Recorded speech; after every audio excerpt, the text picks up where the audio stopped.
Thanks again for taking the time to chat. Do you want to quickly introduce yourself? Sure. My name is Linn. I'm the principal creative recruiter and Activision Blizzard King. So that means I hire executive level hires in that space, and I also influence how we recruit creatives across Activision Blizzard and King Game Studio. Love that. I guess right off the bat, just to touch on that, I think I might have asked you this last time, but how's the hiring process different for C-suite or executives compared to, let's say, someone who's couple of years in the industry? Hopefully it's not. Right? If we're doing our job right, then every candidate who's coming through feels that same level of care. And they don't feel like there's a weird stratification of, oh, well, you're that, so you get that level of service.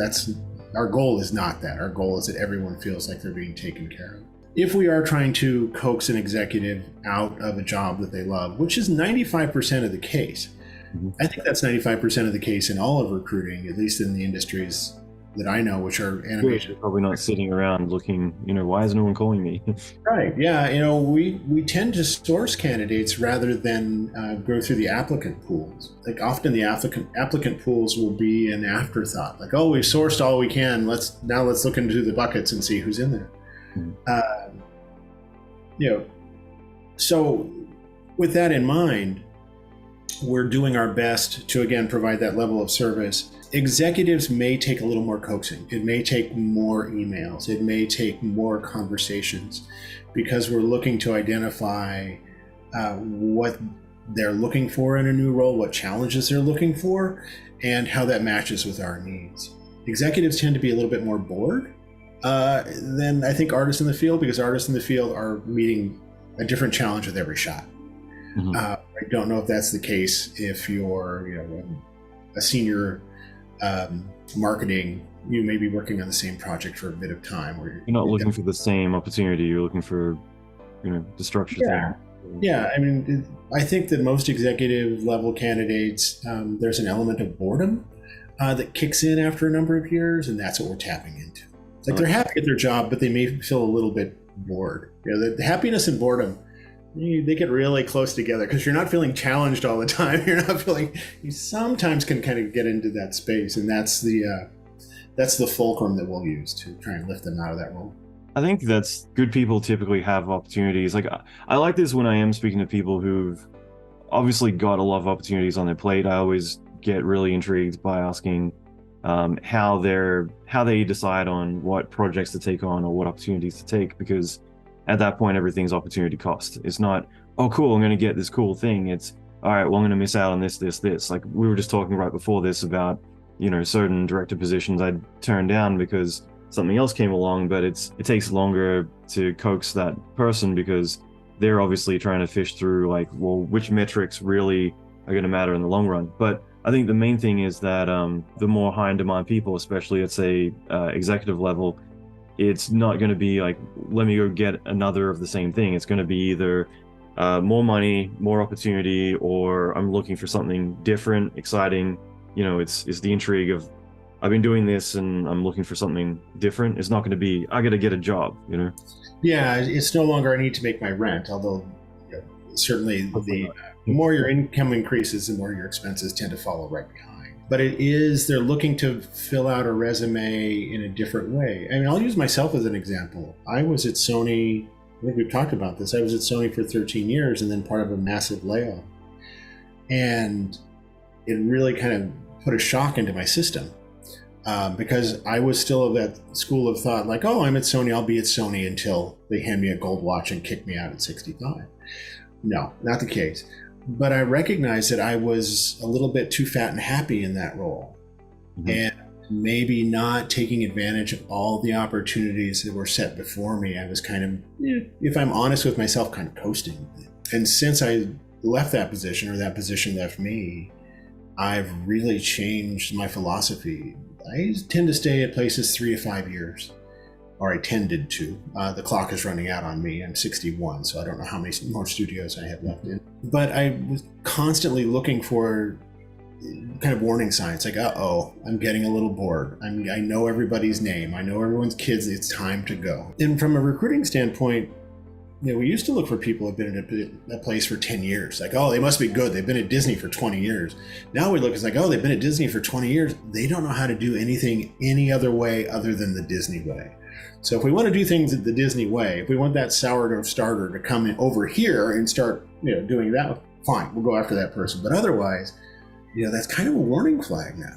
Mm-hmm. I also want a little bit more nimble. I want somebody who's, not as entrenched in one studio system. There's certain people I've been working with, and they've got some very interesting ticks, I guess, in terms of like how they do things, and it's just made me really get intrigued about like, I want to talk to some people at that studio they're at before that to find out not about this individual, but how they approve things and what the supervisors are like, and it's just kind of giving me more insight into like, is it that person, or is it that they've been in this culture for so long and that's kind of like how they do things there, and it's just kind of making me kind of look at the why behind someone's actions versus this person's not doing well in XYZ. It's at the last place, like, did they set that expectation of like do things fast, not good, and certain things like that. And you're right, like different cultures can either breed positivity. Like I know ILM would always hire people from Blur because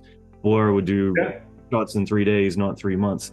And so there's certain positive ones that you'll feed out of, and then there's ones that's like, oh, you went there. I'll quickly say at the last job I was telling you right before we started, I was going crazy in that job, and there's a couple of people that were not up to par with what we're doing. And one of my VFX supervisor friends at Warner Brothers was driving through town, came by for a couple hours just to have a few glasses of wine, and it was one of those things of mentioning a big animation studio, and he's like, oh, well, we don't hire those people, I fire those people. It's just, in other words, like they've never quite fared out for him and his experience. But you can stay a long place at a good place that makes you like really freaking good, or it could be a place that just slows you down.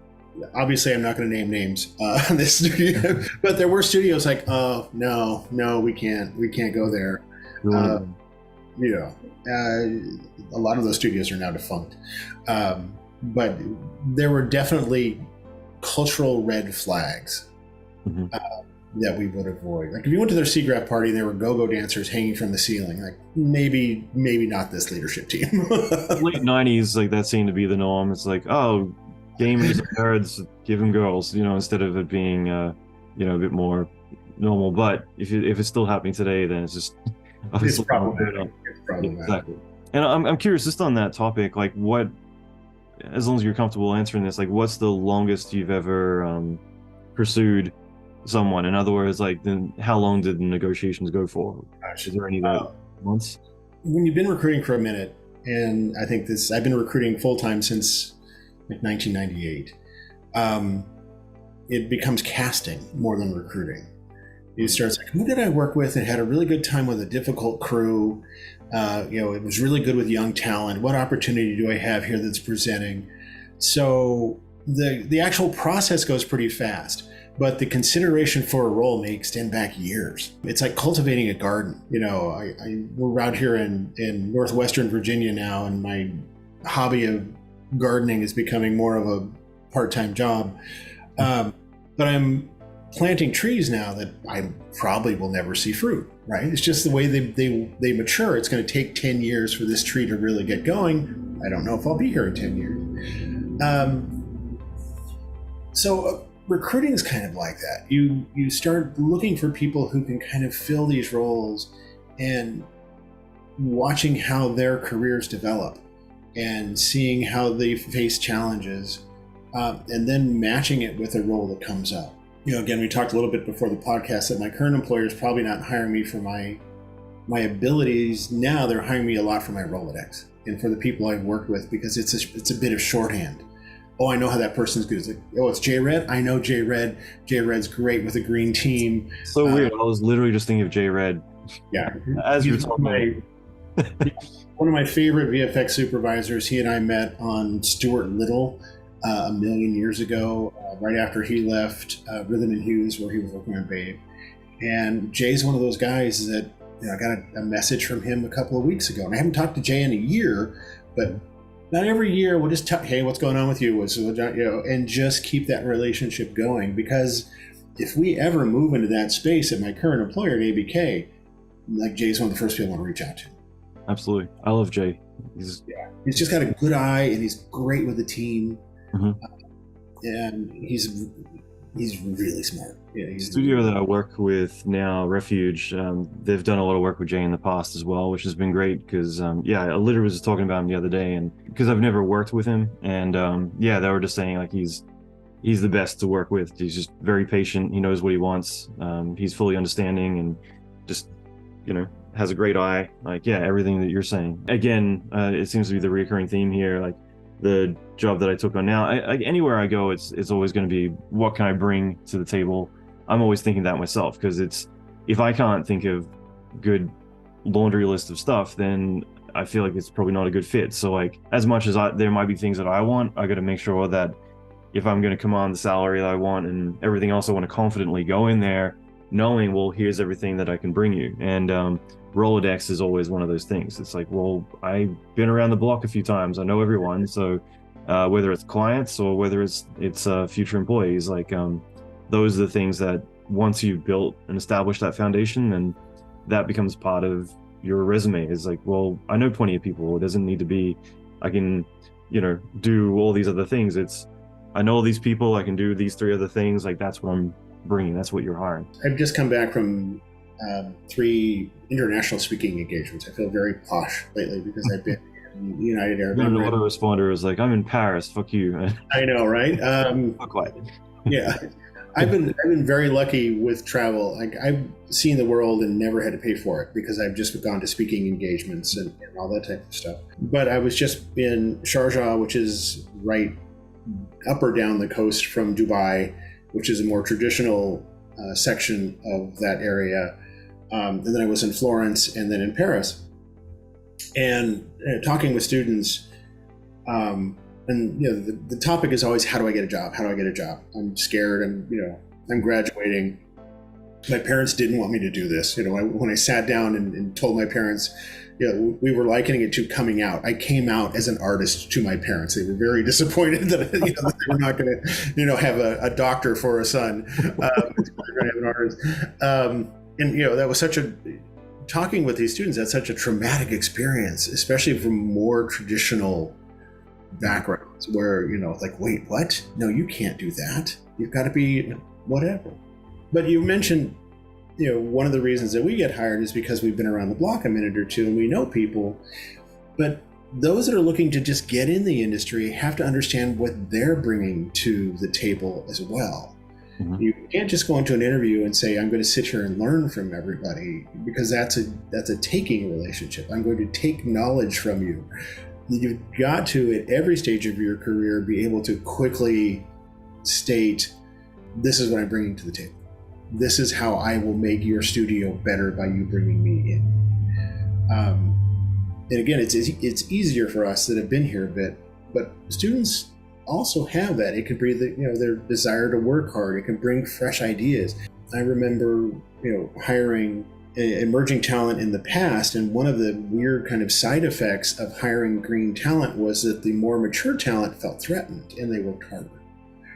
Because the kids are getting better and the software is getting easier, and it's no longer a challenge for them to translate their ideas through the technology and have them coming out the other side the way they want them to look. And that's fascinating because everything's getting more sophisticated. Student reels are way more sophisticated now than they were in the past. Yeah, I'd be embarrassed to show mine these days. I will say what's lacking throughout all of these experiences is the ability to tell a story is still the most challenging thing that they're coming across. It can look fantastic, but when you ask what it's about, they have to explain it. And you have to explain to the audience what your story is about and not rely on the visuals of that. You failed the task. You didn't read the brief. Get the story right first and then create your visuals. Don't expect it to look the other way around. I thought a lot about this recently, about timing is everything. I feel like if I were to hire someone to do effects these days, if I were to give them a test, I would get them to do what I would be doing back in the 90s, which would be, okay, we're gonna have the ceiling collapse. Well, we gotta have these big pieces fall, then they hit the ground, they break again. Do it all with keyframes. And I've thought a lot about this because it's fucking hard. It's so easy to make an explosion these days. It's so easy, like a freeze frame of that. Like it's easy to make something look good, but to get the timing, to actually give it, like if someone rolls their eyes when you say like, you treat like an effect like a character. It's because they don't get it. Like, it's got to feel threatening. It's got to, hit these beats, and it is animation. But a lot of times people, they make it look good, but then it's very staccato. It just feels wrong. It's off. As soon as it moves, it breaks. And I think everyone kind of focuses on the wrong metric of like, I did these tutorials, now I know stuff. It's like, well, just step back and think about story or character. And it doesn't matter if your characters are characters, or if it's, like I said, a cloud or anything else. A cloud can be menacing, a cloud can be fluffy and fun, Yeah, that's one of the things, because I do a lot of portfolio reviews, and like, oh, that's a beautifully rendered gas can, and I know nothing about it. I don't know its story. I don't know, how can a gas can have a story? Everything can have a story. And if you're going to show me a beer can or a gas can or an apple, I want to know what happened to that thing over the last 3 weeks of its life before you created it. Is it dented? Are there stickers on it? Is the paint chipped? Don't create something new. Create something that's damaged, something that's got a narrative behind it. What kind of popcorn does the gas can eat? You were telling me about Stuart Little a few years ago. Yeah, right. And I mean, that's one of the most beautiful like instances that happens in animation, when the animators stop talking about the character as an effect and they start talking about the character as a personality. And you've got something right. It's no longer just mathematical ones and zeros up there. It's like, no, that's a performance, and it has a background and it has a story. But everything in a film or a game or a series should have that level of story. This house we're in is 150 years old, and it's by Los Angeles standards, that's ancient. It's a little bit different on the East Coast. Yeah. But as we populate this house, we're kind of using the William Morris rule of nothing comes into this house that is neither beautiful or well made, right? And everything in a portfolio should be beautiful, and have a story to it, and be exceedingly well done.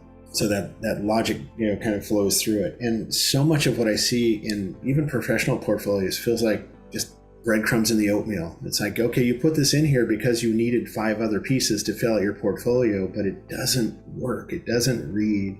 And it just drives me crazy. There's a graphic I put up when I show this or I talk about this, and it's a guy with one tooth missing. It's like, and then I'll just click through it and click back and like, what do you remember? I remember the missing tooth. Like, that's how we look at your portfolio, and that's the worst piece of artwork in your portfolio. We're not remembering anything about this about that other than that one piece of crap you put in there to kind of fill it out. Yeah, it's so important. And again, this is one of those things that anytime I've talked about demo reels, I've always gotten pushback around the idea that your reel could be skipped over. It's like, that's ridiculous. Like, if I send in my reel, of course they're going to watch it. And this is something I've gotten into arguments about, where it's just like, you don't understand like how busy people are, that and also you're not the unique snowflake. You got to earn that time and attention. Ultimately, when you got 100 applicants, there are 100 applicants until they do win you over with like, wow, that one was hot, that one really spoke to me, or these are the ones I'm going to shortlist, and these other ones, like, if I'm not won over in the first few shots, I'm probably not going to get to the end. No, the ratio is still about 50-1. For every 50 portfolios or reels or websites I look at, one makes it through. And that's not to hire, that's just to additional consideration. So the mechanics of reel review have not changed. Hey, we may have to, like, I no longer have to put the VHS tape into the deck. I'm just clicking through websites. But I'm still giving them only a couple of seconds. Yep. I mean, 10 seconds, which used to be the rule, is a very long time. If you just count it out, that's a long 3 seconds, 4 seconds, we can tell. Various recruiters will, give you various responses to that, but I've been in enough reel reviews to understand that we're all kind of operating at the same way. Agreed. And we learned that from you guys. We learned that from visual effects supervisors who we put a reel in there like, nope. It's like, wait, we haven't got through the names yet. Yeah, but they put a lens flare on their name and the letters animated, so I know it's going to be crap. So true. Yeah. The more bells and whistles attached to the packaging, remember that in the old days where you'd get these beautifully graphic, it's like, this is going to be garbage because they spent all their here. I was chatting with Tim Miller, the head of Blur. This is 2004, I think. I was hanging out with him, and I was just saying, like, we're talking about demo reels, and he mentioned probably the most elaborate he ever got was like this big cans soup tin, and you had to actually open it with a can opener, and the VHS cassette was inside, and it's always the ones that put so much effort into it that end up sucking. And then the ones who are like no label, anything. It's just like, holy crap, like we got to hire this person once we find their name because they didn't put it anywhere, and now we're stuck. Yeah, you do this elaborate thing, and ends up being the work speaks for itself. Yeah. Yeah. There still is a fantastic animation school located in Florida that when I first started going there, you'd go into a room and all the reels, this is VHS days, were in these like really ornate boxes, like almost like little coffins. Like you'd open it up and there would be their business card and letterhead and their resume and their reel, and sometimes they'd put like a candy bar or a bottle of water for the recruiter. And like, what am I supposed to do with all of that? I'm not taking that back with me to California. Mm-hmm. Well, you have to take it, because the students need to know that you saw it. It's like, I'm just going to throw it away back at the hotel. Thankfully, they've abandoned that stuff, but I think that rule holds true. The more something, the packaging produced, the less quality the work is going to be. These days, it's a YouTube link, so it's a little bit. It's still the same. If I go to someone's LinkedIn profile and they have a lot of, instead of searchable words, they have icons for what software they use, or they have a pie graph. No, just keep it basic, keep it simple. Yeah, mine's extremely SEO driven. It's just like nothing but keywords, but again, you think about that stuff down the line. It's like oddly enough, I get offered probably once a month demolition jobs because somehow there's definitely some keywords that like put me on a list somewhere where now I get offered like working construction, like, hey, we got a building we need to be destroyed, and I'm like, I'm not that guy. So we talked a little bit before we went on about salaries and how that's kind of a weird area of this industry that no one really likes to go into.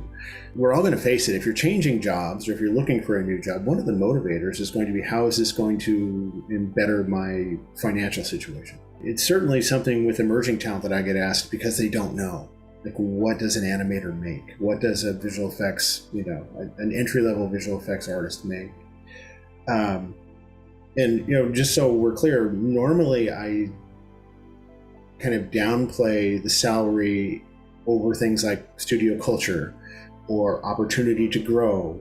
If a place like ILM is offering you, a lower rate, but they're giving you an opportunity to work at ILM, you grab that opportunity. Mm-hmm. You may make a little bit more at another studio, but you're not going to get the exposure to the talent. You're not going to get the exposure to the history and the legacy of what that is. And it's chess too, because then the next place you go, like, guess what? You're just jumped up $20 an hour. I worked at ILM. Yeah, and high salaries also can be a red flag. Like, why are you having to pay someone this much money to come to work for you? What is lacking? Because it's only one part of the deal structure. It can be a bit of a red flag if someone's offering you an outrageous amount of money. You can maybe expect it to be a short-term gig. Mm-hmm. Like, and you're going to burn hard, and then you're going to get out. There's an animator I hired a number of years ago who's kind of his job is when studios go into crunch time, he comes in. Like, that's all he does is crunch. But he probably only works for 6 months out of the year. That used to be me. Charges these outrageous rates to come in and like, I'll get you out of this mess, but it's going to cost you. And then he just lives the life of Riley the rest of the time.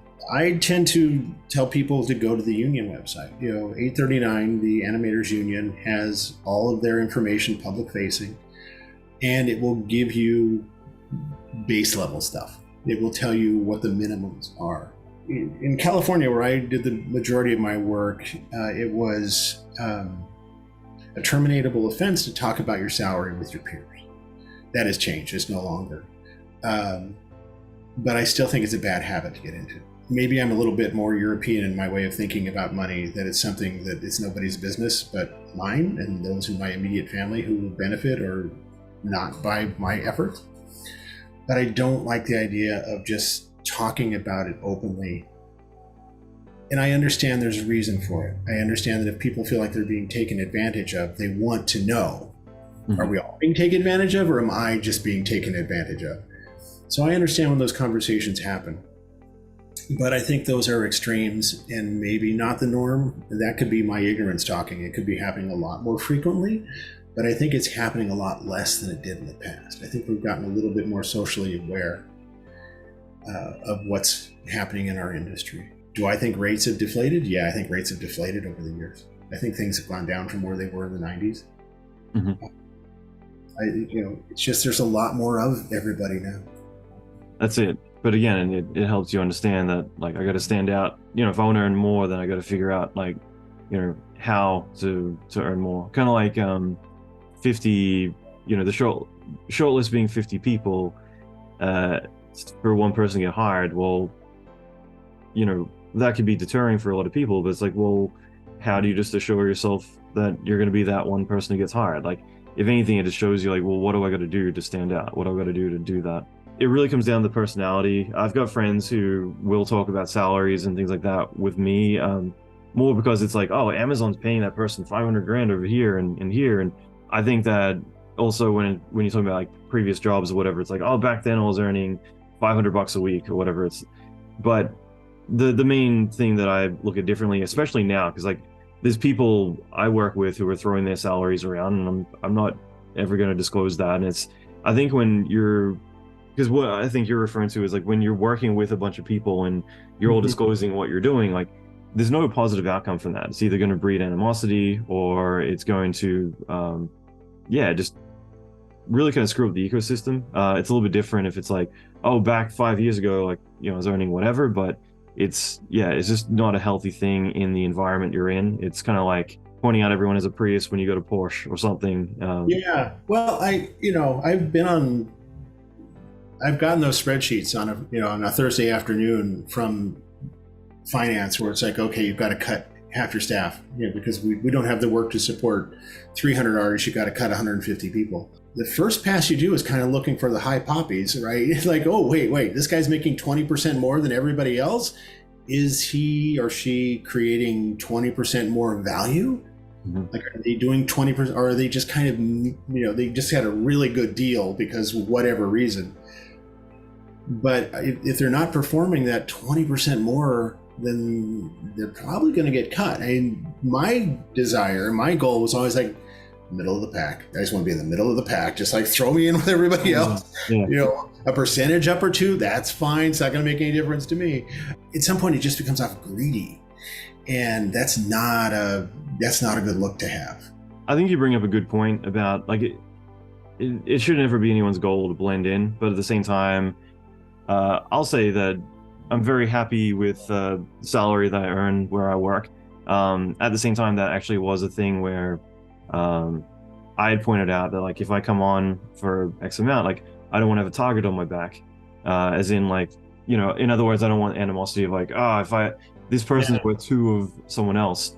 And but it is one of those things, like if I'm being completely honest, that like I have an insecurity about probably every single day or at least every single week is like, am I contributing enough to validate my worth? And I think in some ways that can be a healthy thing, because it means that I make sure that I am giving what I'm worth and not just coasting, because at that point I wouldn't feel comfortable with where I'm at and what I'm doing. I'll be honest about a few things because I feel like I'm able to talk about this stuff. Like there was conversations about, well, what if you did 4 days a week, and there's so many different permutations of structuring a deal. It isn't just like, how much do you want? It could be, well, what if I work at home 2 days a week? Or what if, I bring my own computer hardware and you pay me for that? Or, there's so many different things, more vacation time. I'd love to get your thoughts on work from home. I'm currently taking advantage of it because my boss is in London. So the fact that I'm, closer, I'm on the East Coast now as opposed to the West Coast, means that meetings can happen much more frequently. And also as a recruiter, I kind of, as long as I have access to a computer and I have access to, the internet, I'm fine. I do miss going into a studio. I do miss dailies. I do miss stopping by an animator's room or, a storyboard and just sitting and talking to the artist. That's the one thing that I wish I could still do. Mm-hmm. And it's almost impossible with Zoom. Those casual conversations that happen when you're getting a coffee are impossible. I think I learned so much about my craft in those times that I don't think I would be an effective or as an effective recruiter if I didn't. Mm-hmm. I feel bad for first-time talent. I feel bad for emerging talent that they may not get the opportunity to sit in dailies and understand, and feel the impact of a director's wrath. I think those, it's funny. Some of the fondest memories I have are sitting in dailies back at Sony when Verhoeven was pissed at us, just taking us to task about something, or Scott Anderson was just going, just going after a blue pixel in the left corner of the shot that no one's going to pay attention to. But I love those times, and they really taught me about etiquette, and they really taught me how to behave in certain settings. And all of that's gone, at least for the time being. This could be a whole other topic, but it's cell phones and all that. And now, like, I was watching a video last night about now with Apple announcing their VR headset, how people are just going to get more secluded and more secluded.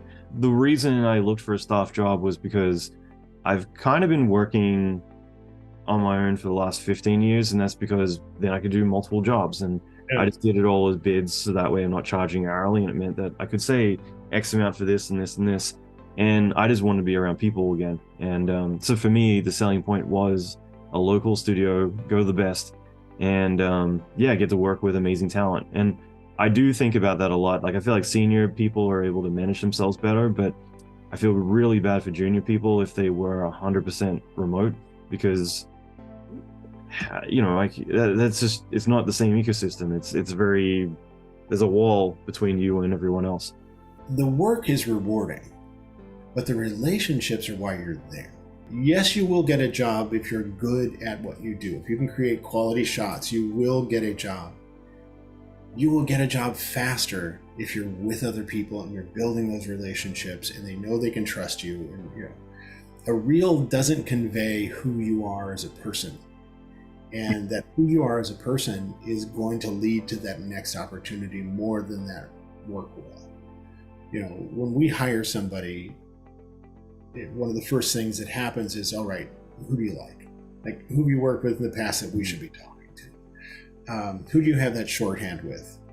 I've got a great hiring manager now that I'm working on a game with, and half our conversations are like, who do you know? And we're hiring those people, and because it gives him the shorthand, I already know what they know how to do. But that wouldn't happen without that past studio experience. I don't want to say that good visual effects are not hard to find. They are hard to find, but a good visual effects supervisor is harder. Someone who understands. We were talking about Jay earlier. They just kind of get it. There's a lot of people who can do the work visually, but you don't want to hang out with them. You certainly don't want to throw green talent in with them, because they're just going to get chewed up. Yeah, personalize everything. Like, there's people I know that are enormously talented, but their attitude sucks, and I just straight up don't want to work with them, because you want to be around people who, if you go to work late hours, you're going to be enjoying those times, versus I got a buddy at Nike, like, we're just reminiscing about this, like, you remember like 4 a.m. on Superman back in 2006, and that's just it. Not like, oh, this person's so angry and talking shit all the time. Like, I will take the second best person hands down every time. Yeah, it's hard to withhold a no hassle hiring policy, because assholes have great camouflage, and one can sneak in under the radar, and you won't find it until the pressure gets turned on, until the shot work gets hot, and then all those bad habits they picked up from whoever are going to show through. Yeah. But if we can keep them out, if we can just keep talented, good people in the industry, that's fine. But I think there was a time where our industry kind of embraced the asshole. They kind of thought that was what you had to be. You had to be this opinionated, horrible human being to get the shot work done. And I think we could probably name between us 20 people who kind of fall into that category. Yeah, probably the same 20 people. And and they probably have Academy Awards, and they have all of that, and people still will work for them. But those people who are working with them now may not have worked with them in the past. They're basing everything on their resume rather than who they are. And that's something all of us, emerging talent and not, have to kind of be aware of, is that our reputations are going to proceed and follow us. And this is a very small community of people. Totally. You and I have never met, but we know many of the same people. And yep, absolutely. And I think that that's something that a lot of people forget.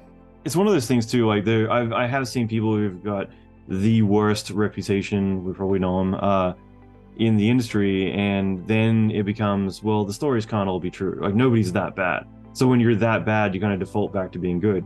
But I have seen that exact person apply for a job with a password protected reel, and then one of my friends emails everyone he knows and is just like, hey, does anyone know this guy? And it's just like, no, but that's my shot. That's my work, or, and suddenly that person is just blacklisted, not just with that one person, but the whole email chain is now fully aware of that person. So it's a very tiny industry. Yeah, I had an animator do that. He was on Stuart Little, and he was, the shame of it is, he was an okay animator. He wasn't a great animator, but he was an okay animator, enough to kind of, he could have made a career at this. And the show ended, we let him go, and a couple months later I got a call from a buddy up at ILM, like, I'm gonna send you a reel. I want you to look at it. Like, okay. So, at that time, this was still mechanical reel, so I brought the audiovisual deck into the middle of the animation pool, and I would do my reel review there because I wanted the feedback from the people who knew it, right? I want keyframers to judge keyframing, not my anemic eyes. And we put the reel in, and sure enough, everybody's like, that's mine. That's mine. That's mine. That's mine. That's mine. I went back to the artist and said, this is the one unforgivable sin. This is the one thing you cannot do. We will forgive a lot of shit. You can do drugs, you can do all kinds of nonsense, and if you come out the other side of it and you're clean, we will forgive you and we will welcome you back into the tribe.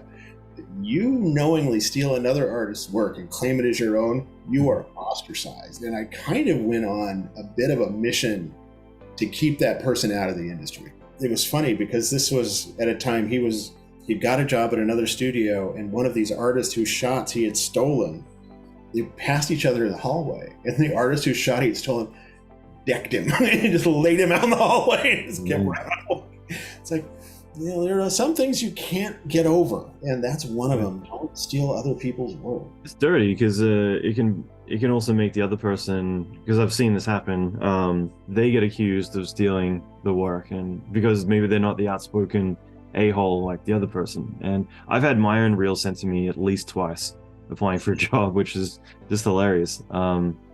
It's really dirty. Just because you worked on a shot, like you did a little fix in the corner, does not mean that is your shot. Somebody else did the majority of the work. Exactly. I'm kind of curious, like, for you over your career, are there any kind of fun stories that you can think of that you really cling on to in terms of hiring people or not hiring people for specific reasons that have always kind of stood out? Hard lessons that I had to go through was when we were doing like Polar Express and Beowulf and Monster House, these motion capture based films, and they were challenging pieces of work. This was not easy stuff. We had to figure out, with Polar Express, we were inventing the wheel while it was rolling down. And I had an animator who hated being on a motion capture based film, and I understand. But motion capture, like AI, which we can talk about in a second, is just another tool. It's another pencil.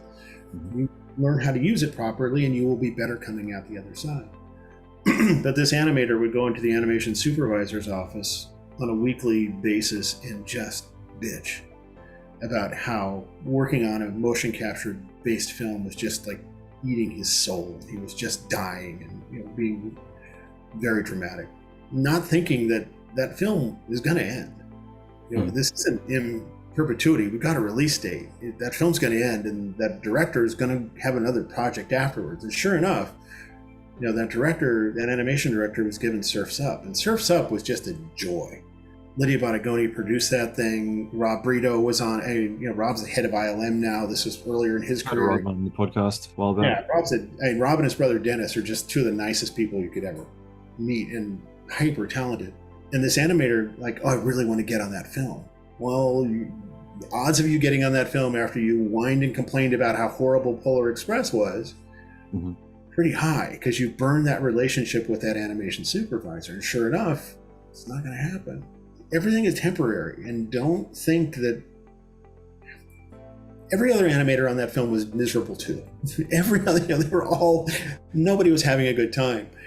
But I think they all understood, or at least the majority understood, that if they can get through it, they're going to be more tech savvy at the other side. Mm-hmm. Yeah, look for the positive in whatever. Just look for the positive and understand that you're building relationships, you're building your skill set. You're going to probably be a rigger, after you're done working on a motion capture film, because you understand the tech side of it better, and just get through it. I mean, horror stories about recruiting, boy, I think every recruiter's got the, I had a candidate and clearly had not interviewed in a while, because when we used to interview, we talk about only the positive stuff. We talk about, how great they are and what have they done, and all these accomplishments. And over the last, 10 years, we start focusing on where'd you fail? Like, we know you can do the work. That's fine. That's obvious by looking at your stuff. But where did you fuck up? And how did you recover from fucking up? And if you talk to somebody who's not comfortable interviewing, I had one candidate, it's like, well, can you tell me about some mistakes you've made? I've never made a mistake. Like, what? I've never, and this was her quote, and I remember because she was Eastern European, so it sounded like, like Natasha from the Bullwinkle cartoon saying, I am perfect, I am seamless like an egg. Okay, and that was the end of the interview. Because I told her, I said, I don't know where to go with you now. If you're perfect, then you should have no trouble finding a job elsewhere, and I wish you all the best. But I'm not looking for perfect people. I'm looking for people who fall down, learn, get back up, and hit it harder. So there's stories like that just kind of, they come up every once in a while. It says so much.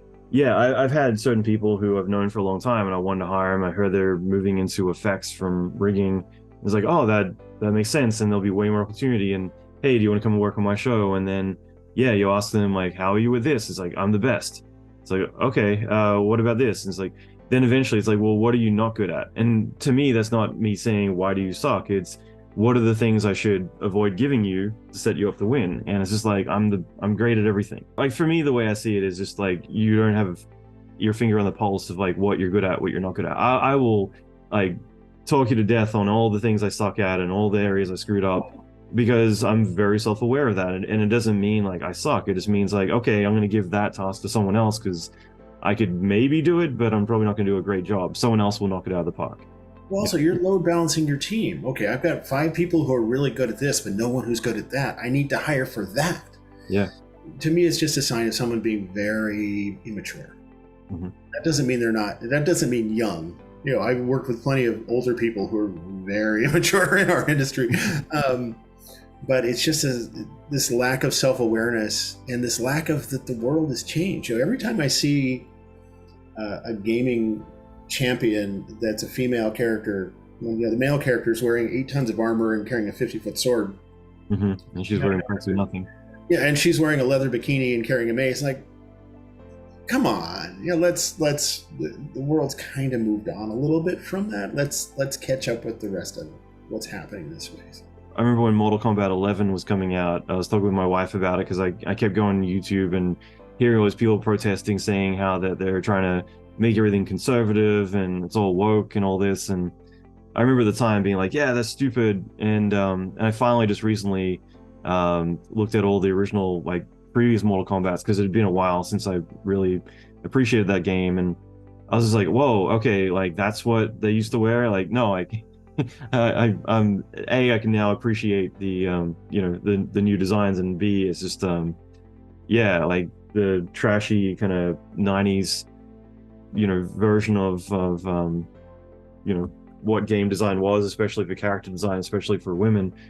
Yeah, it's just like, it's so out of date and so crass, versus now it's like, hey, like this is actually a chance to make some really fucking cool characters, and women are way more interesting than men. Like my wife, that's all she does is draw women for all of her designs. Like that's all she does, and she loves it. Men are just like these blocky, boring characters. Like they're either got their shirt off or they're covered in armor. Like that's pretty much all you get. It's fun to go on podcasts like this and say, I was the face of this industry, but my face should no longer be the face of this industry, right? I'm an old white guy. And while we've had our time and we will continue to have our time in this space, we should not be the majority anymore. We can be sprinkled throughout liberally, but it's so much more engaging and entertaining to talk with people who disagree with me than people who agree with me. I think that's something else that's come with age. Is when I was younger, I'd look for the tribe and try and fit in, and like, oh, I just want to be like everybody else and not be noticed. And now I'm like, nah, fuck that. I think it's like I want to actively talk to people who go, no, you're wrong. You're wrong in the way you're thinking. This is the way it is. And like, if you can convince me through argument and logic, I'll be happy to pick up your sword and fight with you. But if you're just going to beat me down with, that's just the way it is. Like, that's right. This trapped in amber way of living is just, it cracks me up. Yeah, no, it's an interesting time. It's kind of like seeing someone smoking these days. I saw someone yesterday and it's like, oh, like, you still do that? You know what I mean? I'm in Virginia, right? So this is tobacco country. And you go to a restaurant, it's like, oh yeah, I forgot that people, oh yeah, still do that. It's like, oh, look at you. I guess you've never read any medical literature at all. Or on the other side of that, my oldest brother, who's in his mid-70s, has cancer, and he's dying of lung cancer because he started smoking at 14.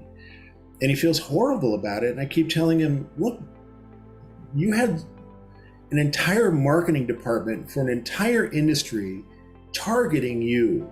And all you did was succumb to this giant machine that made you get addicted to a product. Like, don't feel guilt about that. You're just one of millions of people who fell for that same scam. I don't know how this relates to visual effects, but no, I'm sorry, though. That's tragic. He's accepted it. He's lived a good life. He's in his 70s. I hope to get there. When I hear somebody who died at 85 and they're like, what was the cause? 85. It's like, it doesn't, that tends to be it. I had a mother-in-law who was in her 90s, and we take her out to dinner and she's like, oh, I can't eat dessert. Like, 93, I'm eating only dessert. That's it. I'm just a dinner of dessert. I've done my 6-pack again. I've earned this. Let me have it. Yeah. It never confuse quality of life with quantity of life. That's right. I think it's important to find balance. I do feel like in most cases, industries are balancing out now, where it isn't the culture to be sitting in a dark room, working on games, eating pizza late at night, and everything else. It's, so I love that about LA, especially, is that I felt like most people are very outgoing. It's like, oh, I'm going surfing at lunch, or whatever. I'm going to go work out. So like, to me, I felt that was a really good staple compared to just, hey, we have pizza every night because we work till 10 o'clock and that's just the thing. So I feel like there is more balance these days personally, but I feel like you would probably have a better overview of that in the games industry. It's interesting. When I was at Sony, I had a producer. Well, at Sony, we had a ping pong table, an outdoor ping pong table, and it was in the courtyard between two buildings. And one of the producers of animation's window looked right down on this ping pong table. And I'd get a call about once a week where he would just be screaming at me because the animators are out there playing ping pong and they're not working. And I have to explain to him, they're working. They're figuring out their shots. They're figuring out their acting choices.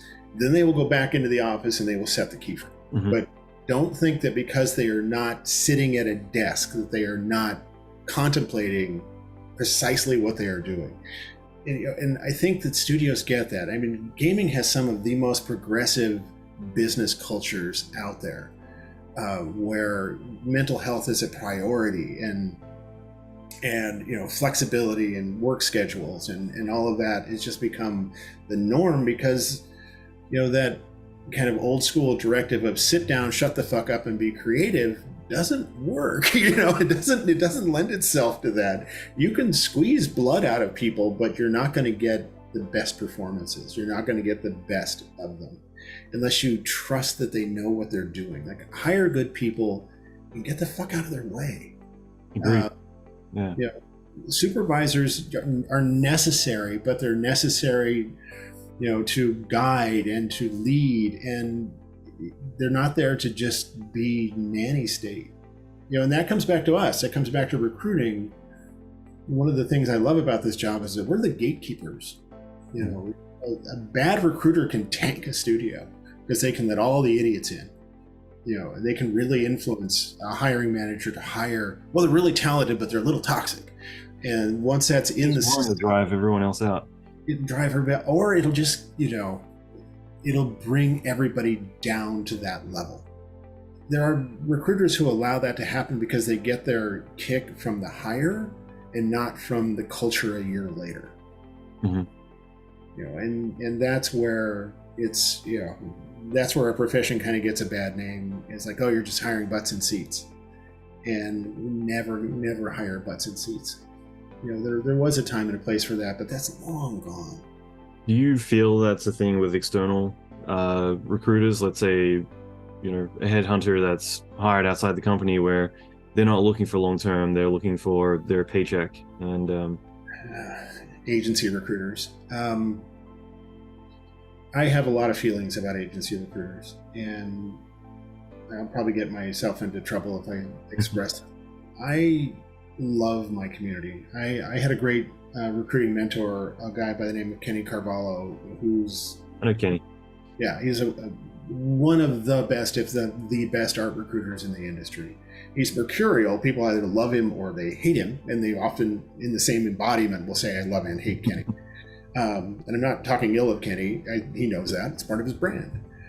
But he taught me that we work for the communities we hire in 49% of the time, and the studio 51% of the time. That if we are active participants in the communities with which we hire, then the recruiting part's easy.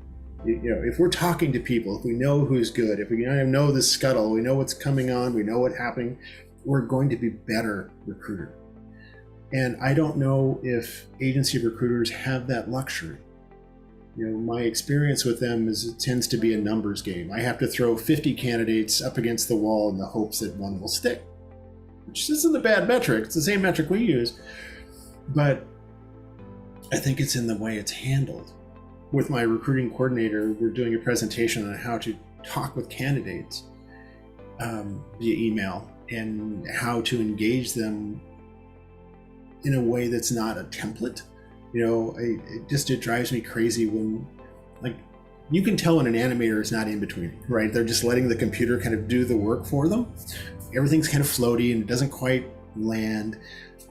It's the same way with recruiting if they let the candidate tracking system do their work for them. If it's sending out the emails and they're using kind of templated formats, yeah, you will catch candidates, but are the candidates going to be having a good time? Are the candidates going to know anything about you? Are the candidates going to be aware of your studio culture? You know, and that doesn't happen. And that, I think, is what separates relationship-based recruiting, which is what Kenny taught me to do, versus metric-based recruiting, which is I will throw 100 lines into the pond and hope I catch fish. Yeah, because you end up being like everyone else, and you know, like, you're not memorable. They're not gonna, when they actually are looking for work, they're not gonna remember, oh yeah, I gotta reach out to Kenny or Robin. You're absolutely right. It just becomes a numbers game, and it becomes a faceless one at that. Yeah, and it can't be fun for the recruiter. One of the reasons I do this is I meet my heroes. You know, I met Tom Saint-Amand, the guy who animated E.T. flying in front of the moon on the bike, right? I got to meet him and work with him. I got to work with Ken Ralston, who to me is Star Wars. Right? You know, and all of these guys that when I was growing up and watching these movies were my heroes. And to talk with them and to talk to this next generation, like I'm not here to hire people, I'm here to talk to people. The hiring is almost an after effect. It's going to happen because I've got an open role, but I'm here to engage with these communities and learn from them and be able to make the studio that employs me better for this. You know, and that's the joy. It's not just, oh, I filled a rec today. Well, great. Is that person going to be around in 6 months? Well, I don't know. I'll be on to the next rec. Like, really? You don't check in with them? You don't pay any attention to their career? Like, how do you do that? It's so alien to me. And I think this is like an after effect because LinkedIn came around 2003? Well, I'd been recruiting years beforehand without having that tool. And it's not like LinkedIn did not come in its current state with everybody in there. It had to grow. So I learned to recruit by talking to people who then talked to people who then put me in touch with people. And we just had conversations. Yeah, it's a relationship economy. It's so important. It's so much more fun. It's just so much more fun. I love my career. I've loved every day of recruiting. Even the shitty days when the deals go south. There's horror stories of deals that like fell apart at the last moment. Mm-hmm. Something just went sideways. You still learn something. You still okay, don't do that again. Mm-hmm. Or you get that kind of, I don't know, dopamine drop when you close a deal. Mm-hmm. And it's not because it's not anything you've done. It's not like, oh, I closed this deal. It's because that candidate is going to come in and they're going to kick ass and they're going to make this studio so much better. Mm-hmm. That's what's rewarding. It's that long buzz, not the immediate hit, that is the most fun. That's it. It's about, it's like having a child and then saying, okay, cool, this person's going to be an expert basketball player one day. I don't know, but yeah, it's more the long-term impact that they're going to make, not, hey, we got someone in, we tick that box. Yeah, that's transactional is not the goal. Exactly. When did we become the old guys talking about, the way it was?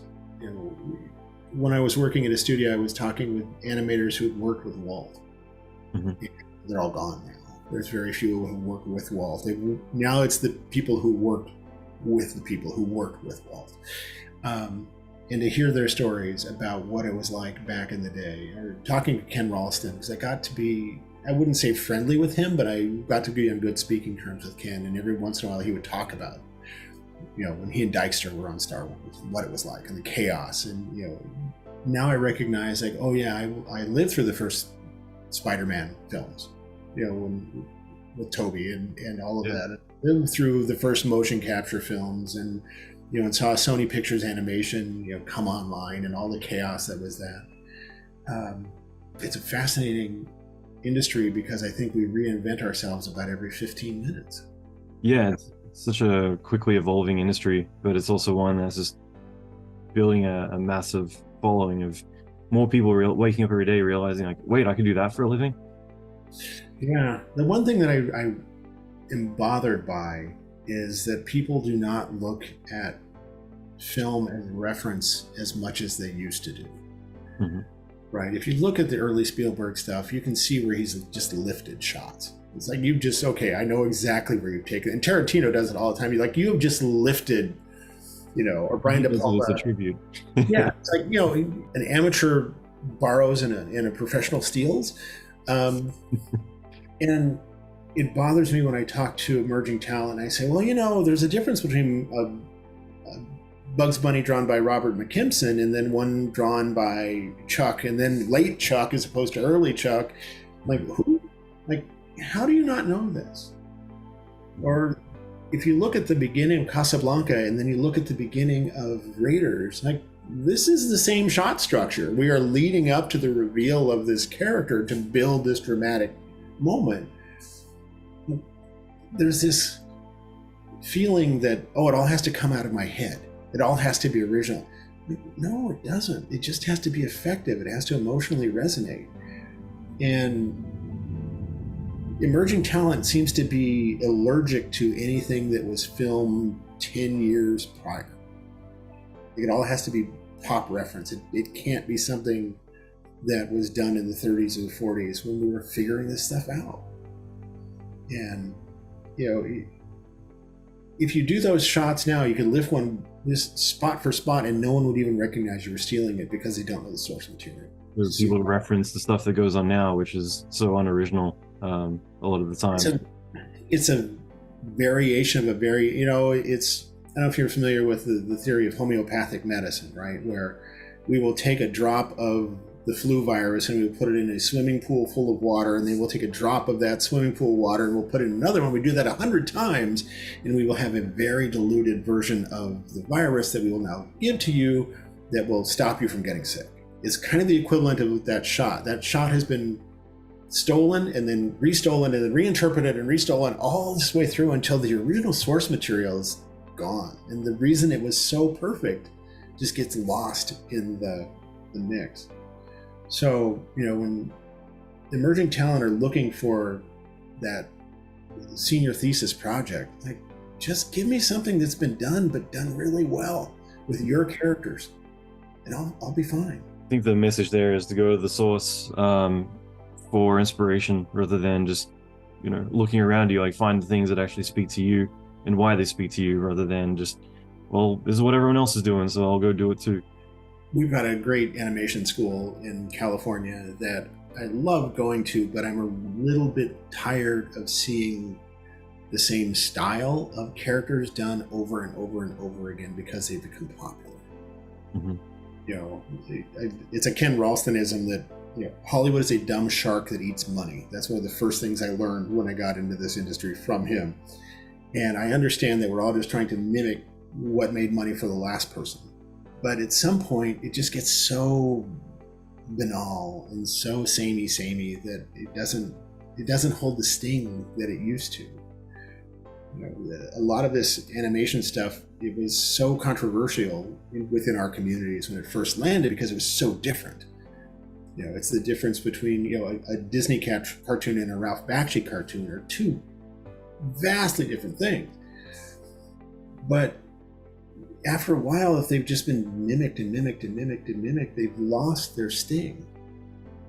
The other day I was at the grocery store and I heard The Clash on the Muzak system, and I thought, holy shit, this was a song of my youth that I used to, when I was driving my Volkswagen around, would turn up really loud, and I was a rebel when I was listening to it. And here I am buying, Centrum Silver one-a-day items, and the same damn song was on. It's lost its urgency, it's lost its sting. That's what I want to see in Reels. I don't want to be bored. I want to be amazed. I want to be shocked. It's like, I would rather be offended than bored. Mm-hmm.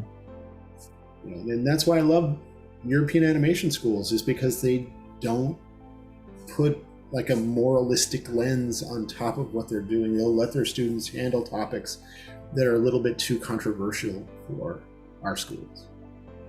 Meant to be art for a reason. It's also what you said about the toothless slide. The toothless character in the slide, like, you want to be memorable, you want to stand out. And I think that's one thing that gets overlooked, is it's like specializing versus being a generalist. I'm going to really be great at this one thing, and I'm going to own it, so that way people are going to hire me for that one thing, rather than I can do everything and therefore use the same bucket with everyone else. And I can do everything middling. Mm-hmm. Great. If I ever do a middling show where I want to hire middling people who just want to keep us safe, I'll hire you. But that's not the goal. And I'm also really happy that artists on campuses and elsewhere are being themselves a little bit more. Mm-hmm. They're allowed to be outrageous. They're allowed to be, it used to be, we had some outliers. There was a storyboard artist named Rocket many years ago who was just outrageous. He was like Billy Idol's more flamboyant cousin, and he was the extreme. And now Rocket's kind of, okay, you're kind of in the middle of the pack now. You're not as extreme as you used to be, because when I go into a campus and I see, and yes, it's the mermaid hair, it's the whatever it is, mm-hmm. I love that level of rebellion and confidence that those people are displaying. And, I also love when I go into a college campus and I see someone wearing a suit and a tie. It's like, motherfucker, you are the most outrageous person in here because you're trying really hard to look like nobody else. And it's like, I love, that again, along with the talent that these people possess, I love working with creatives because they're going to challenge what I think normal is. I think that's an after effect of getting older as well, is it maybe our palates start to weaken a little bit and get a little bit more bland, so we're looking for more spice. But I'm definitely finding that in the people I talk to. It's like, no, I really want you to come in here and teach me to pay a little bit more attention to what you're doing. These days, like where I work, we've got people who are trans, we got they, them, we got people who are full-blown body tattoos, like head to toe. Trying to think of, there's so many different people, all colors of the rainbow hair. And I love it because to me, I think like, we got all these people who are so comfortable being themselves versus I hate it like 20 years ago where it's like you do need to conform, even if it is wearing a Metallica shirt and being one of those people instead of being. So I love that we are an industry now where finally people are able to, A, be accepted, and B, be comfortable, which should just be the thing anyway. But it's just, I feel like it's more of the past 5-10 years thing versus before where it's like, nope, gotta fit that conformity. It's not the suit, it's the Metallica shirts or whatever else it might be. From a recruiting standpoint, will I brief a hiring manager like this is the circumstance? Of course I will, because I don't want a hiring manager just focus on the physical, and be taken back by that. So I will brief them and say, look, this person is X. That shouldn't be taken into consideration when we're hiring them. It's talent and its ability to create shot work or whatever it is we're paying them for. I'm not worried about the packaging, I'm worried about the product. And the hiring manager should be that same way. And in the past, that was more problematic. You get like, oh, they're just going to be a distraction. But I would say in the last 10 years, that concern has faded. I can't speak to the middle of our country. I've not recruited in that space. But I can say, at least on the coastals, we're kind of a little bit more engaging in like, no, I don't care what you do in your private life. I care about how you behave when you're here, and if you can do the work, and if you're a good person, that's going to take precedent. There was an animation mentor student I talked to a decade ago who had a full facial tattoo. He had a tree tattooed on his face. And I followed his career, and he's been working steady. And that's nothing you can hide. It's right there in full front. And I don't know if it's been a deterrent. You can't prove the negative. You can't prove the jobs he didn't get because of it. But there are probably some jobs he got because of it. Because like, look at this brave person. Look at this person who's not going to hide. They didn't get a little tattoo of a butterfly on their ass. They got a tree on their face. So this is making a statement. And if that statement aligns with what we're looking to do, fantastic. I appreciate that our industry is not as, archaic. Maybe once was. Yeah. I'd love to talk about AI. There's a lot of topics that what I really enjoy talking with you about is I'll write up a whole script of all the stuff I want to talk about. I never once actually glance at it. It's so easy to get into. I think I still have like 3 different interviews we haven't done yet. So I think this is going to happen when you get people who are passionate about the industry and a little bit of experience in it and want to relay on to those either in it or wanting to get into it that there's really no better job in the world if this is what you want to do.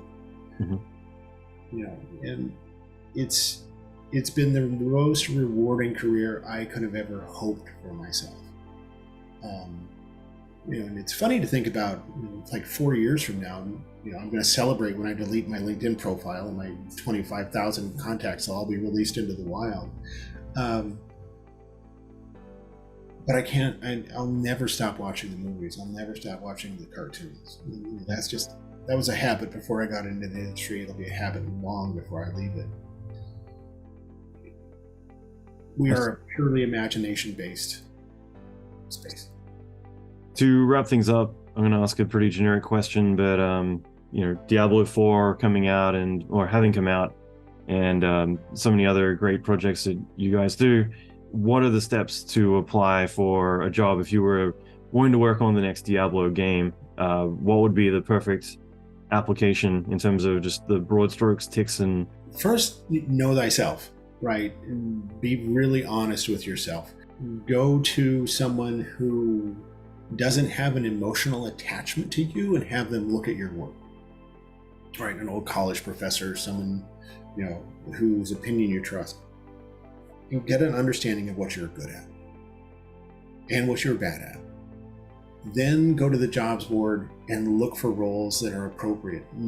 Don't shotgun us. Don't go, oh, I want to be a production coordinator, and I want to be an animator, and I want to be a rigger, and I want to be a narrative writer, and I want to be a director. Don't do that, but apply for 1 or 2 that are adjacent or similar. and then wait.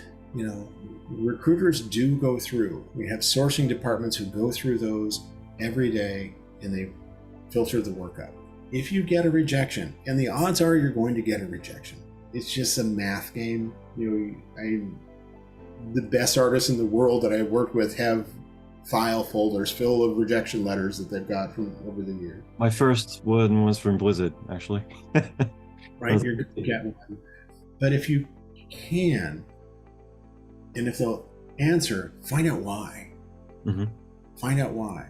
And this is the trick that a lot of people don't do, is when you find out why, adjust your work and resubmit with those notes. Like, hey, you said that my work wasn't XYZ. I took the time to listen to you, put in XYZ, and here you go. It's the best advice. Because it's valuable. Well, it shows the recruiter you know what the job is. I know very few artists who got an approval on their first iteration of a shot. It just doesn't happen. So if you show them, oh no, I can take notes and I can listen to those notes, and my ego isn't tied up completely into this shot, I can alter my work and send it back, fine. Also, you use the internet as the tool it's for.